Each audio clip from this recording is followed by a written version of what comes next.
श्री गणेशाय नमः। अध्याय 40। हिमवान द्वारा शिव की बारात की अगवानी तथा सबका अभिनंदन एवं वंदन। मेनका नारद जी को बुलाकर उनसे बारातियों का परिचय पाना तथा शिव और उनके गणों को देखकर भय से मूर्छित होना। ब्रह्मा जी कहते हैं, तदंतर भगवान शिव ने नारद जी को हिमाचल के घर भेजा। वे वहां की विलक्षण सजावट देखकर दंग रह गए। विश्वकर्मा ने जो विष्णु, ब्रह्मा आदि समस्त देवताओं तथा नारद आदि ऋषियों की चेतन सी प्रतीत होने वाली मूर्तियां बनाई थी, उन्हें देखकर देवर्षि नारद चकित हो गए। तत्पश्चात हिमाचल ने देवर्षि को बारात बुला लाने के लिए भेजा। साथ ही उस बारात की अगवानी के लिए मैनाक आदि पर्वत भी गए। तदंतर विष्णु आदि देवताओं तथा आनंदित हुए अपने गणों के साथ भगवान शिव हिमालय नगर के समीप सानंदन आ पहुंचे। गिरिराज हिमवान ने जब यह सुना कि सर्वव्यापी शंकर मेरे नगर के निकट आ पहुंचे हैं, तब उन्हें बड़ी प्रसन्नता हुई। तदंतर उन्होंने बहुत सा सामान एकत्र करके पर्वतों और ब्राह्मणों को महादेव जी के साथ वार्तालाप करने के लिए भेजा।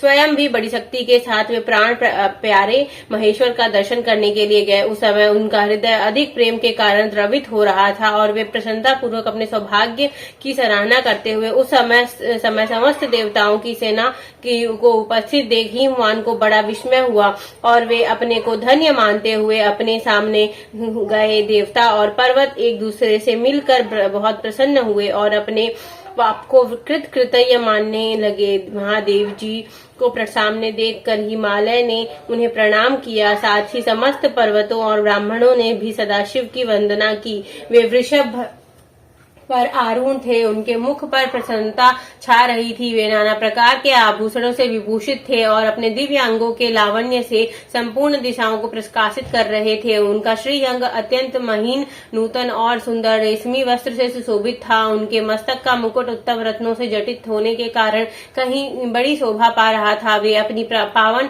प्रभा का प्रसार करते हुए हंस रहे थे। उनका प्रत्येक अंग भूषण बने हुए सर्पों से युक्त था। उनकी अंग कांति बड़ी अद्भुत दिखाई देती थी। दिव्य कांति से संपन्न उन महेश्वर को की सुर स्वर गण हाथ में स्वर लिए सेवा कर रहे थे। उनके बाएं भाग में भगवान विष्णु थे और दाहिने भाग में मैं था। पीछे देवराज इंद्र थे और अन्य देवता आदि भी पीछे तथा अगल बगल में विद्यमान थे। नाना प्रकार के देवता आदि उन लोक कल्याणकारी भगवान शंकर की स्तुति करते जाते थे। उन्होंने स्वेच्छा से ही दिव्य शरीर धारण कर रखा था। वास्तव में साक्षात परम ब्रह्म परमात्मा सबके ईश्वर उपासकों को मनवांछित वर देने वाले कल्याणमय गुणों से युक्त, प्राकृतिक गुणों से रहित, भक्तों के अधीन रहने वाले, सफल कृपा करने वाले, प्रकृति और पुरुष से भी विलक्षण तथा सच्चिदानंद स्वरूप हैं। उनके दर्शन के पश्चात हिमवान ने भगवान शिव के वाम भाग में अच्युत श्री हरि की दर्शन किया, जो नाना प्रकार के आभूषणों से विभूषित हो विंता नंदन गरुण की पीठ पर विराजमान थे। मुने भगवान के दाहिने भाग में उन्होंने चार मुख से युक्त महाशोभाशाली तथा अपने परिवार से संयुक्त मुझ ब्रह्मा को देखा। भगवान शिव के सदा ही अत्यंत प्रिय उन दोनों देवेश्वरों का दर्शन करके परिवार सहित गिरिराज ने आदर पूर्वक प्रणाम किया। इसी प्रकार भगवान शिव के पीछे तथा अगल बगल में खड़े हुए दीप्तिमान देवता आदि को भी देखकर गिरिराज ने उन सबके सामने मस्तक झुकाया। तत्पश्चात शिव की आज्ञा से आगे होकर हिमवान अपने नगर को गए। उनके साथ महादेव जी भी, भगवान विष्णु तथा स्वयंभू ब्रह्मा भी मुनियों और देवताओं सहित शीघ्रता पूर्वक चलने लगे। मुने उस अवसर पर मैना के मन में भगवान शिव के दर्शन की इच्छा हुई, इसलिए उन्होंने तुमको बुलाया। उस समय भगवान शिव से प्रेरित होकर उनका हार्दिक अभिप्राय पूर्ण करने की इच्छा से तुम वहां गए। मैना तुम्हें प्रणाम करके बोली, मुने गिरिजा के होने वाले पति को पहले मैं देखूंगी। शिव का कैसा रूप है, जिनके लिए मेरी बेटी ने ऐसी उत्कृष्ट तपस्या की। तात उस समय भगवान शिव भी मैना के भीतर के अहंकार को जानकर श्री विष्णु और मुझसे अद्भुत लीला करते हुए बोले। शिव ने कहा, तात आप दोनों मेरी आज्ञा से देवताओं सहित अलग अलग होकर गिरिराज के द्वार पर चलिए, हम पीछे से आएंगे। यह सुनकर भगवान श्री हरि ने सब देवताओं को बुलाकर वैसा करने के लिए कहा। शिव के चिंतन में तत्पर रहने वाले समस्त देवताओं ने शीघ्र वैसा ही व्यवस्था करके उत्सुकता पूर्वक वहां से पृथक पृथक यात्रा की। मुने मैना अपने मकान के सबसे ऊपरी भवन में तुम्हारे साथ खड़ी थी। उस समय भगवान विश्वेश्वर ने अपने को ऐसी वेशभूषा में दिखाया जिससे मैना का हृदय को ठेस पहुंचा। सबसे पहले बारात के जुलूस में विविध वाहनों पर विराजित खूब सजे धजे बाजे गाजे के साथ पातकाएं फहराते हुए वसु आदि गंधर्व आए। फिर मणिग्रीव आदि यक्ष, तदंतर क्रम से यमराज, निश्चित, वरुण, वायु, कुबेर, ईशान, देवराज, इंद्र, चंद्रमा, सूर्य, भृगु आदि मुनीश्वर तथा ब्रह्मा आए। ये सब उत्तरोत्तर एक से एक विशेष सुंदर शोभामय रूप गुण से संपन्न थे। इनमें से प्रत्येक दल के स्वामी को देखकर मैना पूछती थी कि क्या यही शिव है? नारद जी कहते थे, यह तो शिव के सेवक है। मैना यह सब सुनकर बड़ी प्रसन्न होती थी और हर्ष में भरकर मन ही मन कहती थी, ये उनके सेवक जब इतने सुंदर हैं तब वे सबके स्वामी शिव तो पता ही नहीं कितने सुंदर होंगे।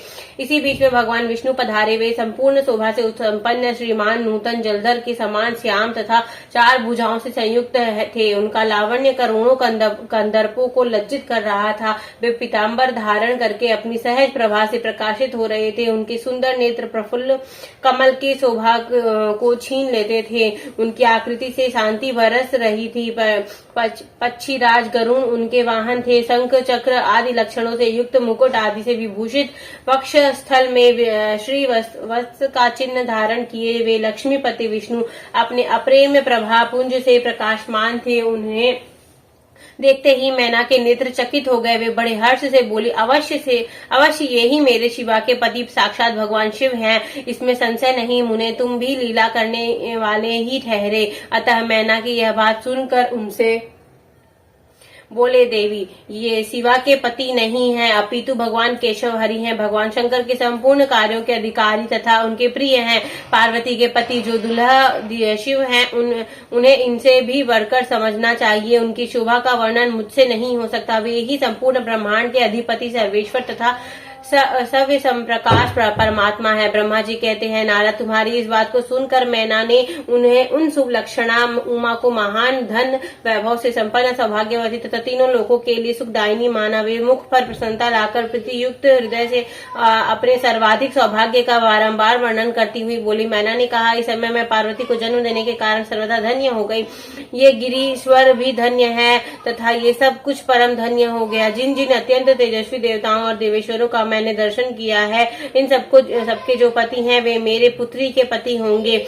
उसके सौभाग्य का क्या वर्णन किया जाए। भगवान शिव को पति के रूप में पाकर पार्वती के सौभाग्य का 100 वर्षों में भी वर्णन नहीं किया जा सकता। ब्रह्मा जी कहते हैं, नारद मैना ने प्रेम पूर्वक हृदय से जो ही उपयुक्त बात कही त्यों ही अद्भुत लीला करने वाले भगवान रुद्र सामने आ गए। तात उनके सभी गण अद्भुत तथा मैना के अहंकार को चूर्ण करने वाले थे। भगवान शिव अपने आप को माया से निर्लिप्त एवं निर्विकार दिखाते हुए वहां आए। मुने उन्हें आया जान तुमने मैना को शिवा के पति का दर्शन कराते हुए उनसे इस प्रकार कहा, सुंदरी देखो ये साक्षात भगवान शंकर है, जिनकी प्राप्ति के लिए शिवा ने वन में बड़ी भारी तपस्या की थी। तुम्हारे ऐसा कहने पर मैना ने बड़ी प्रसन्नता के साथ अद्भुत आकार वाले भगवान महेश्वर की ओर देखा। वे स्वयं तो अद्भुत थे ही, उनके अनुचर भी बड़े अद्भुत थे। इतने में ही रुद्रदेव की परम अद्भुत सेना भी आ पहुंची, जो भूत प्रेत आदि से संयुक्त तथा नाना गणों से संपन्न थी। उनमें से कितने ही बवंडर का रूप धारण करके आए थे, कितने ही पातक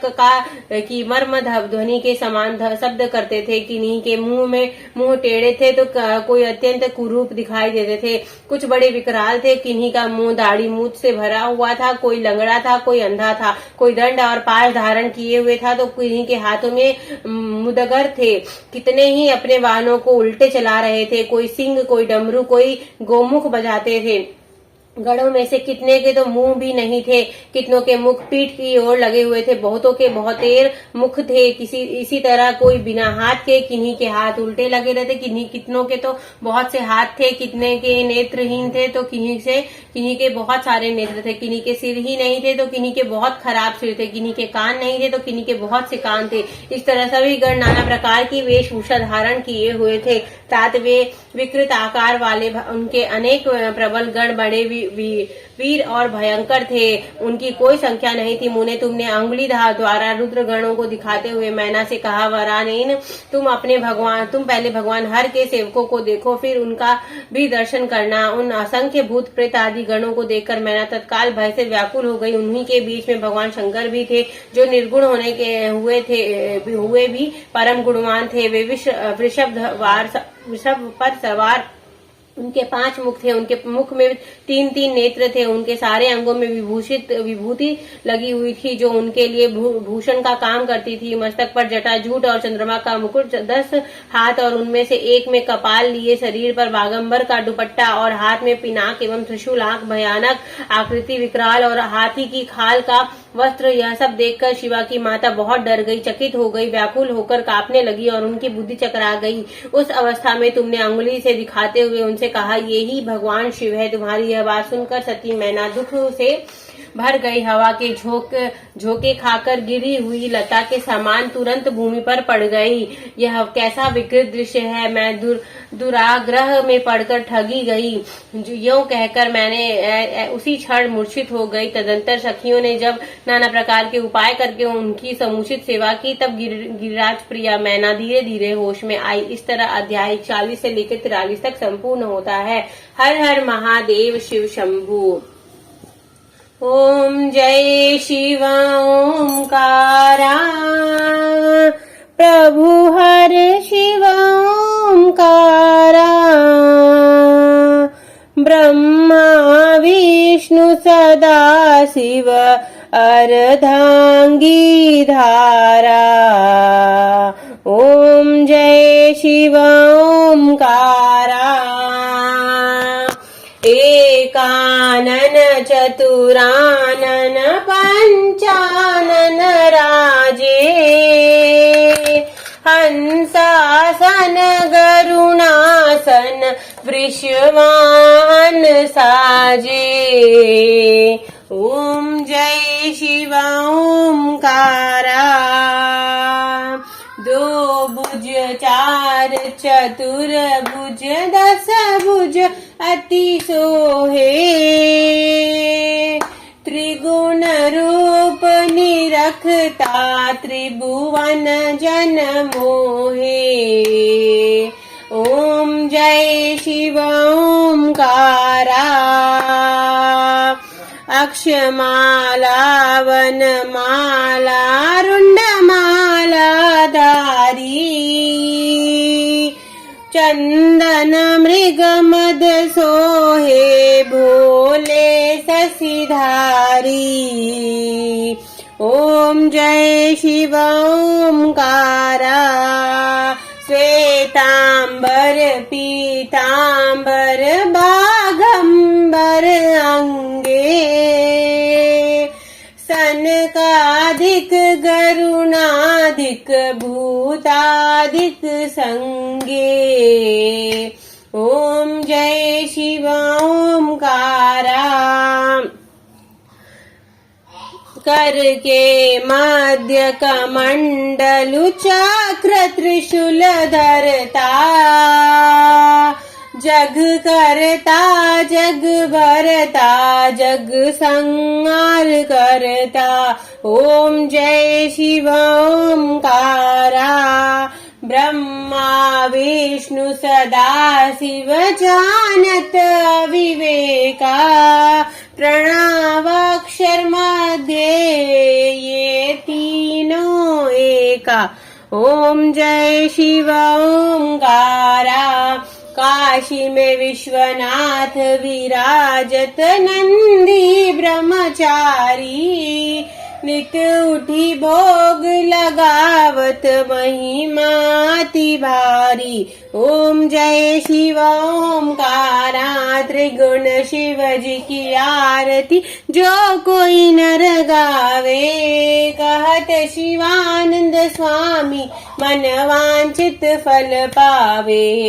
ओम जय शिव ओंकारा, कर्पूर गौरम करुणावतारम संसार सारम भुजगेन्द्रहारम, सदा वसंतम हृदयारविंदे भवम भवानी सहितं नमामि। कर्पूर गौरम करुणावतारम संसार सारम भुजगेन्द्रहारम, सदा वसंतं हृदयारविंदे भवम भवानी सहितं नमामि। कर्पूर गौरम करुणावतारम संसार सारम भुजगेन्द्रहारम, मृगेन्द्रहारम् सदा वसन्तम् हृदयारविन्दे भवम् भवानी सहितम् नमामि। त्वमेव माता च पिता त्वमेव